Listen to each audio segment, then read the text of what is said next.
क्यों तन मांझता रे माटी में मिल जाना, क्यों तन मांझता रे माटी में मिल जाना। मनुष्य की आदत कैसा कैसा है। एक तरफ वह सुंदर वस्त्र पहनता है, तन को तरह तरह के साबुन से धोकर मलकर साफ सुथरा करता है।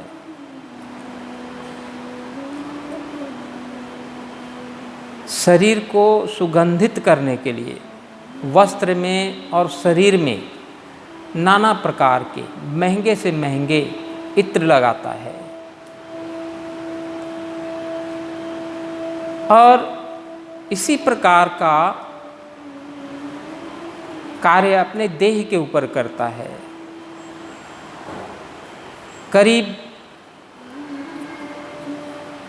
24 घंटे में से 2 घंटा समय जो है मनुष्य संवरने निखरने में लगा देता है।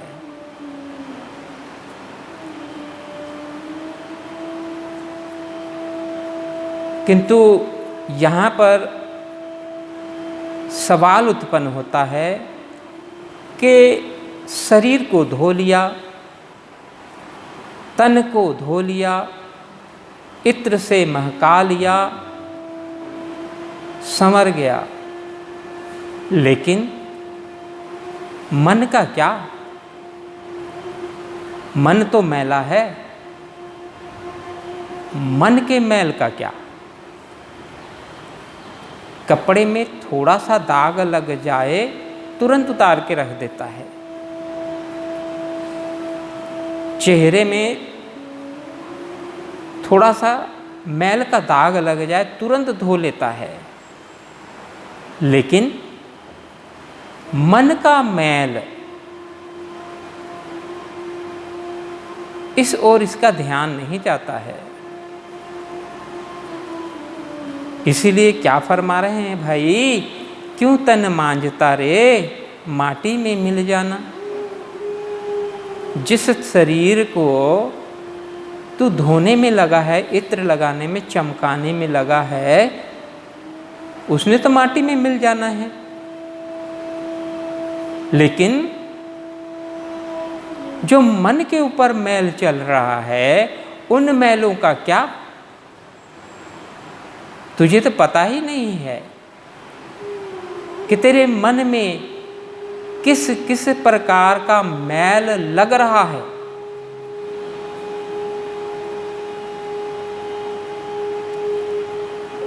तन का मैल दिखता है, वस्त्र का मैल दिखता है, लेकिन मन का मैल नहीं दिखता है। दिखे कैसे? देखने वाली आंख चाहिए। कौन सी आंख? ये जो हम देख रहे हैं ये वाली आंख नहीं, मन की आंख चाहिए जो मन के मैल को देख सके। तन की आंख से तन का मैल दिखेगा, वस्त्र का मैल दिखेगा, मन का मैल नहीं दिखेगा। मन की आंखों से मन का मैल दिखेगा।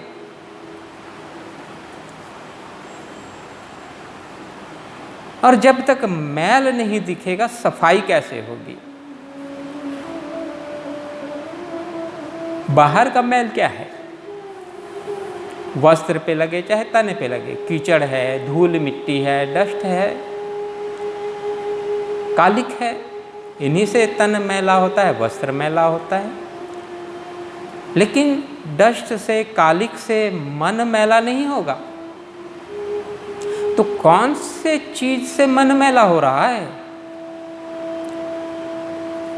मन मैला काम, क्रोध, लोभ, मोह, अहंकार, इससे मन मैला होता है और हो रहा है।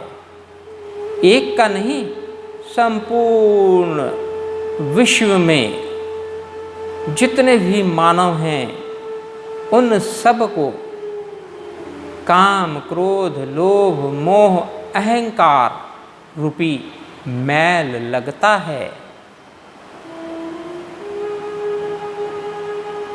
और 3 प्रकार के हैं मैल। एक, कर्म के द्वारा करना, अपने हाथों से करना कर्म, बुरा कर्म, किसी को दुख पहुंचाना, किसी को धोखा देना, किसी के संपत्ति को हड़पना, हिंसा करना, ये क्या है? मैल है। चोरी करना मैल है, दगा देना मैल है। तो ये हम करते हैं, ये मैल है। अगर हम नहीं भी करते हैं लेकिन मन के द्वारा सोचते हैं तो भी मन मैला होता है। अगर मन से नहीं सोचते हैं, हाथों से कर्म के द्वारा नहीं करते हैं लेकिन बोलते हैं, फिर भी मैला होता है। तो ये 3 प्रकार के मैल मन के ऊपर चढ़ते हैं। कर्म, वचन, ये कर्म है। ये कर्मों से मन के ऊपर मैल चढ़ता है। वचन, कर्म और मन के द्वारा सोचना, ये 3 प्रकार के, इसके द्वारा मन मैला होता है। लेकिन मनुष्य सारा जीवन यहाँ जीवन जीता है, 60 से 70 वर्ष जीता है, इन मैलों की ओर ध्यान नहीं दे जाता है।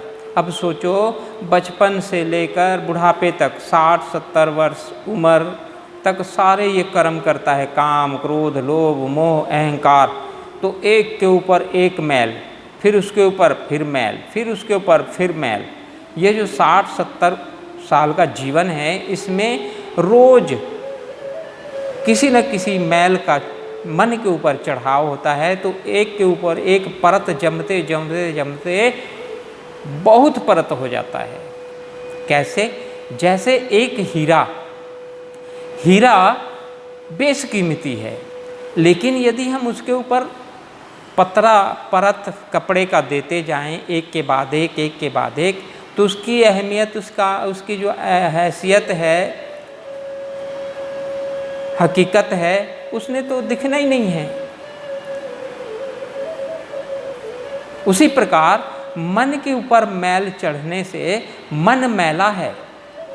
मन मैला होने का कारण इसके सारे विचार मैले उत्पन्न होते हैं। और मन व मैला, विचार मैला, तो सब कुछ मैला। अच्छा सूझेगा ही नहीं, अच्छा ख्याल ही नहीं आएगा। फिर कहते हैं ये गरूर भी करता है, मैं ऐसा हूँ, मैं वैसा हूँ, मैं ऐसा कर सकता हूँ, आदि आदि।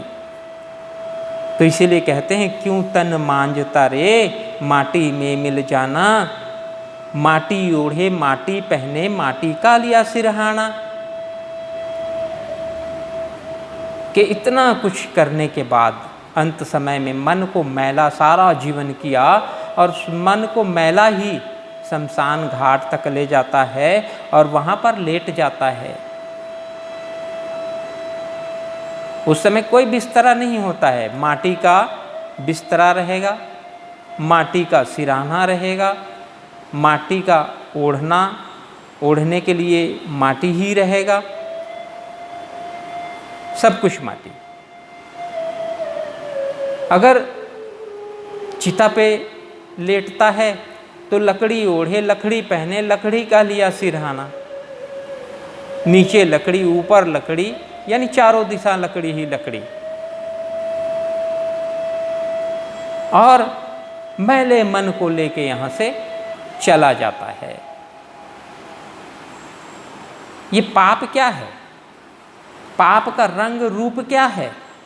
पाप शब्द का प्रयोग क्यों हुआ है? जितने बुरे कर्म हैं, जो दूसरों को दुख या तकलीफ पहुंचाता है, वो सारे कर्म पाप और मैल कहलाता है। तो मनुष्य सारा जीवन इसको करता है और मैले मन के साथ यहाँ से चला जाता है। एक जगह शब्द में आता है कि मन भी मैला तन भी मैला, और मैले मन को लेकर कैसे मैं आऊं।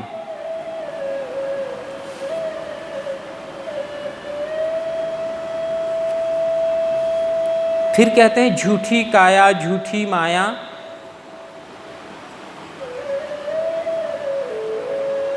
और झूठे तन का किया गुमाना। झूठी काया समझ न पाया, तन का किया गुमाना। उस तन का जिसने मिट्टी के सपुर्द हो जाना है, अग्नि के सपुर्द हो जाना है, उसका अहंकार, उसका गरूर जीवन भर करता है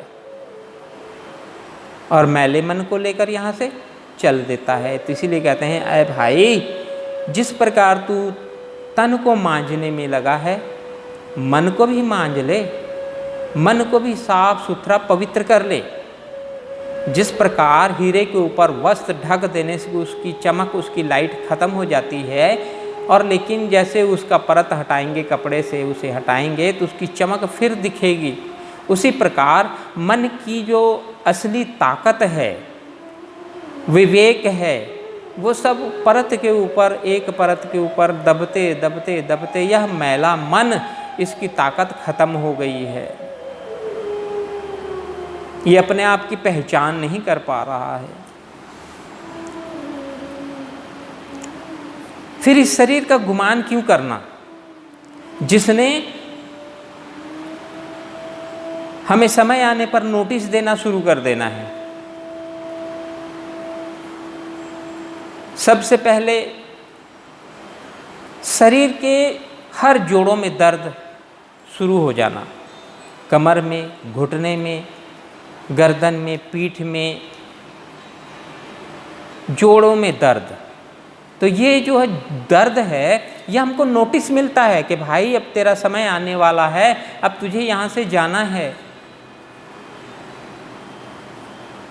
फिर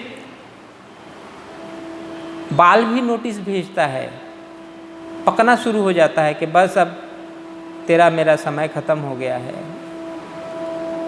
जो दाढ़ हैं, दांत हैं, यह भी नोटिस भेजते हैं कि बहुत चबा चबा के खा लिया, अब बस विदा दे, छुट्टी दे।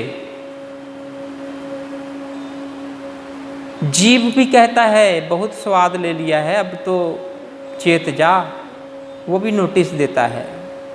जीभ का स्वाद खत्म हो जाता है। आँख भी नोटिस देता है, देख नहीं पाता है।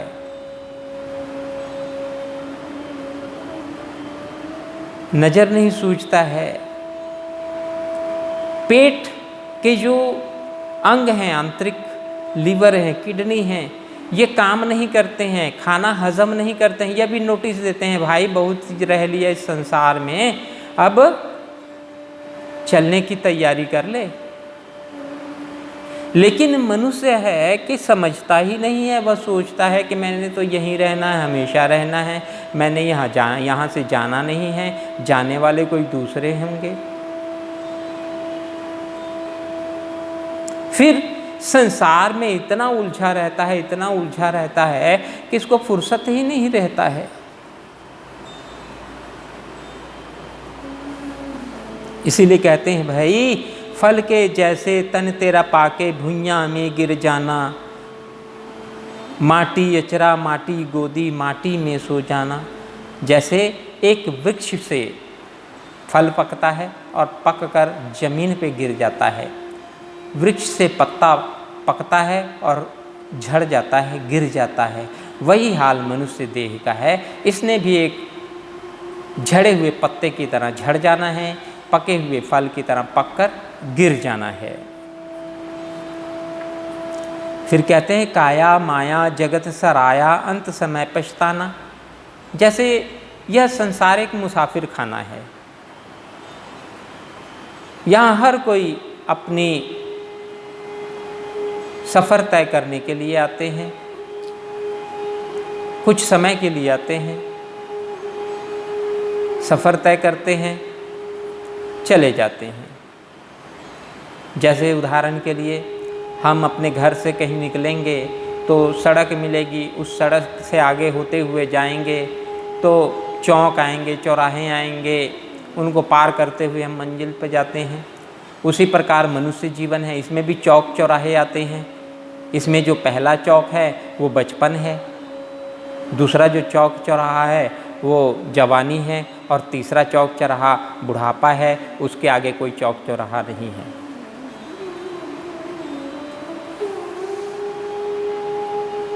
इसीलिए कहते हैं काया माया जगत सराया, अंत समय पछताना, अंत समय पछताना, अंत समय पछताना।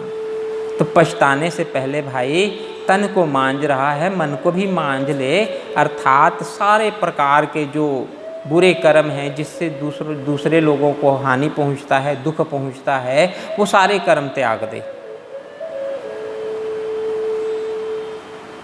तब मन तेरा साफ होगा, और साफ मन से स्वच्छ विचार, साफ सुथरे विचार उत्पन्न होंगे। फिर तू ये मत सोच कि तू अमुक काम को करके सुखी हो जाएगा। संसार में कोई ऐसा कार्य है ही नहीं, ऐसा कोई पदार्थ है ही नहीं जिसको करके या एकत्र करके मनुष्य सदा के लिए सुखी हो जाएगा। नानक जी ने कहा है, नानक दुखिया सब संसार, सारी दुनिया दुखों से भरी पड़ी है, कोई ऐसा शख्स नहीं है जो सुखी हो। धनवंते सभी दुखी, निर्धन रख दुख का रूप। धनवंते जो धनवान हैं वो तो और अधिक दुखी हैं, और निर्धन बेचारा तो दुखी रहेगा ही, जो रोज कमाता है, रोज खाता है। तो ना सुख गृह त्यागे, ना सुख गृहस्थ विच, के सुख जो है ना घर परिवार को छोड़ने में है, ना गृहस्थी में है। सुख मन में है, और मन मैला है, सुखी कहाँ से हो। सुख चाहिए तो पहले मन को धो, मन की सफाई करो। मन भीतर सुख दुख का वासा, मन को ना पहचाना।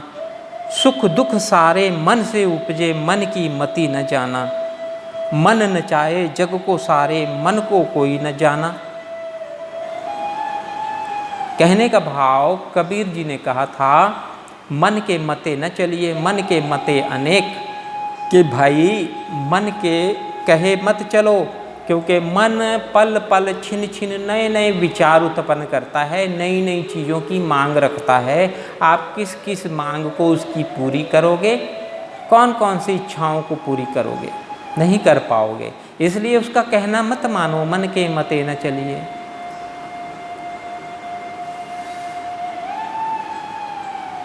फिर दूसरे लफ्जों में पहले क्या समझाया, क्यों तन मांझता रे माटी में मिल जाना। फिर कहते हैं आंधी आए धूल उड़ जाए, तन है धूल समाना। मानुष देहा माटी ढेला, पानी में घुल जाना। कि एक माटी का ढेला जो पानी के संपर्क में आके घुलकर समाप्त हो जाता है, एक धूल आंधी के आने से उड़ जाता है, वैसे ही इस मनुष्य देह की बात है। ये भी एक ढेले के समान है, इसने भी घुल जाना है। यह भी एक धूल के समान है, आंधी में उड़ जाना है। कहने का भाव, आज मनुष्य अपने दादा या परदादा जी के ही नाम को याद रख पाता है, उसके आगे जो उसके दादा लोग हैं उनको कोई नहीं जानता है। तो यह संसार आनी जानी है। आज जिस स्थान पर हम बैठे हैं, जिस पद पर हम बैठे हैं, जिस घर में, जिस जमीन में हमने अपना नाम लिखवा चढ़ा रखा है, उसमें कल किसी और ने आके बैठ जाना है। कल किसी और दूसरे का नाम उसमें चढ़ जाना है। तो यह चलायमान संसार है, बदलने वाला है, बदलता रहता है। तो सुख कैसे मिलेगा? सुख तो मन को धोने से मिलेगा। तो इसीलिए कहते हैं मन की सफाई करो और मन को साफ सुथरा करके उसमें नेक विचार उत्पन्न करो और उसके बाद हिंसा रहित जीवन जियो। एक ऐसा जीवन जिसका उपदेश और संदेश होता है जियो और जीने दो, अर्थात खुद भी जियो और दूसरों को भी जीने दो। तो हमें भी चाहिए ऐसे अनमोल शब्दों को अपने हृदय में धरकर अपने मनुष्य जीवन को सफल करें और दूसरों को भी इस प्रकार का ज्ञान बांटकर उनके जीवन को भी सफल करें। सतनाम। नमो बुद्धाय।